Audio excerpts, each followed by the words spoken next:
Hi everyone, and welcome to my review for Doors Paradox. To be honest, the best way of presenting this one is to just show you a few puzzles and you'll soon get the gist of it. Doors Paradox is a casual puzzle game where the objective is to escape through a locked door by finding items located around the 3D diorama and using them to your advantage. Solve mini puzzles, push, pull and twist objects to reveal hidden items, and observe the scenery for clues.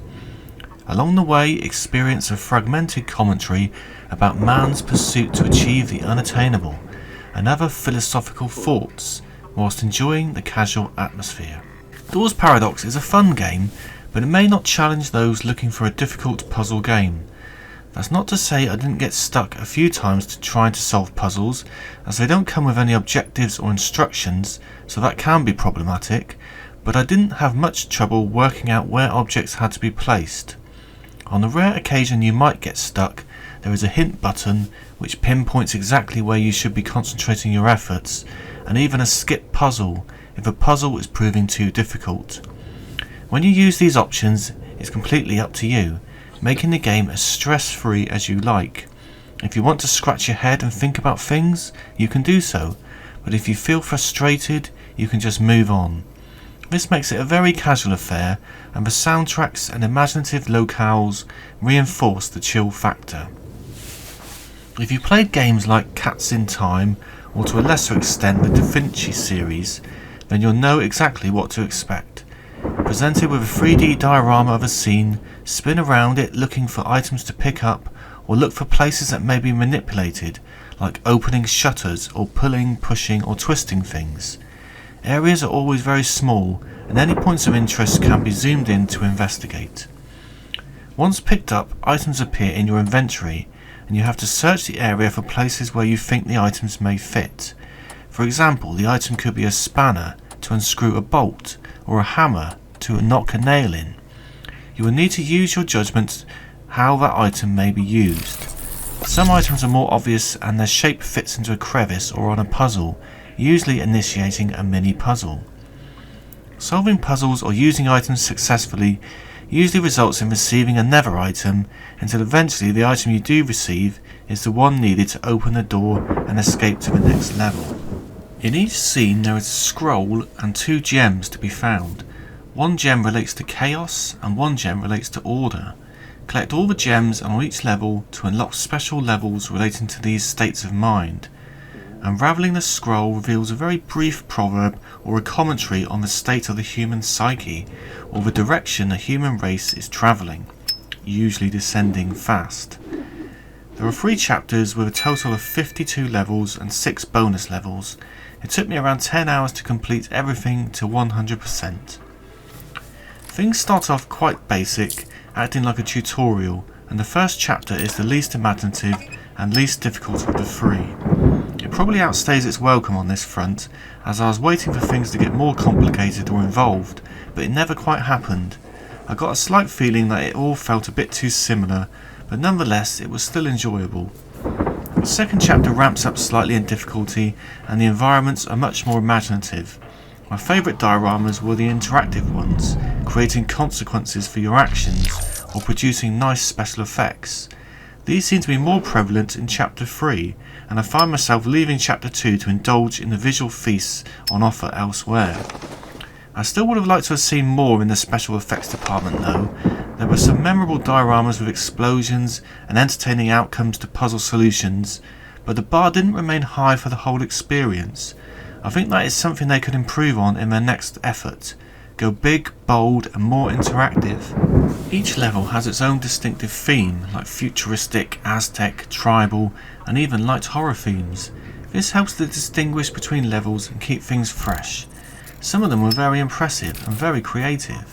Considering that the game is very similar in design throughout, the game does a good job of keeping your interest, although I did find that I tended to play in regular short bursts to keep it even fresher.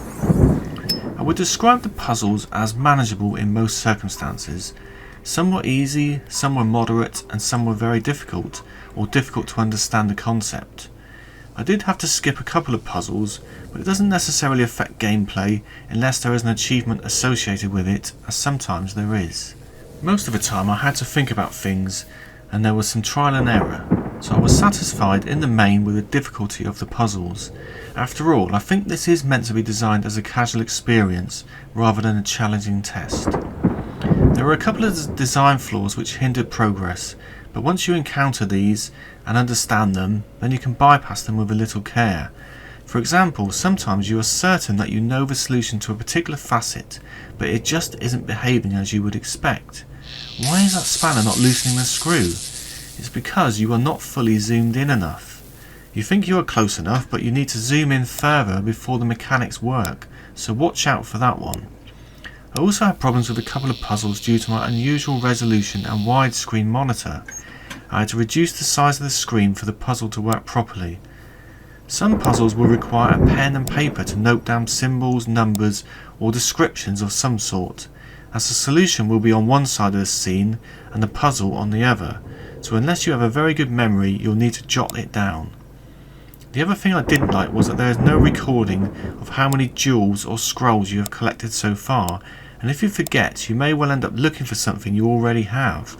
Also, if you open the door to exit the level, you then cannot search the area for the jewels or the scroll, which was a little annoying having to start the level again to attain them. Regarding the story, it's not a story as such, but rather a bizarre and fragmented commentary on human, greedy, foolhardy and rash nature as a species. It also refers to decisions made in your life that you may have regretted or key pivotal moments. I guess it is all to do with the themes of chaos and order, which ties into the bonus sections, but it is a little odd and doesn't flow very well. I think it is more of a gimmick than any serious attempt at providing a narrative. Doors Paradox is a colourful, imaginative and entertaining game that will keep casual puzzle lovers busy for a while. It has a very relaxed feel and is perfect to unwind and experience the different themes whilst listening to the jaunty soundtrack and special effects. I would have liked to have seen more of the ambition demonstrated by some of the levels, with some wonderful special effects and creative outcomes, as some dioramas felt a bit flat in comparison. Overall, it's a very nice game. Perhaps a decent story tying it together would elevate it even further. Okay, that's all for my review for Doors Paradox. My next review will be for Once Upon a Jester, a story-rich adventure where performing on stage, singing and telling jokes to please your audience is all a ruse in the name of stealing the world's biggest jewel. If you're interested in that one, please click the notification bell, and if you enjoyed this video, please leave a like and subscribe. Thanks and see you soon.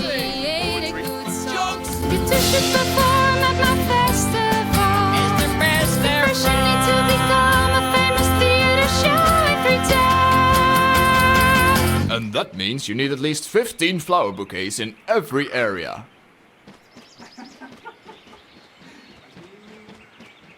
Ooh, princess, what a joy!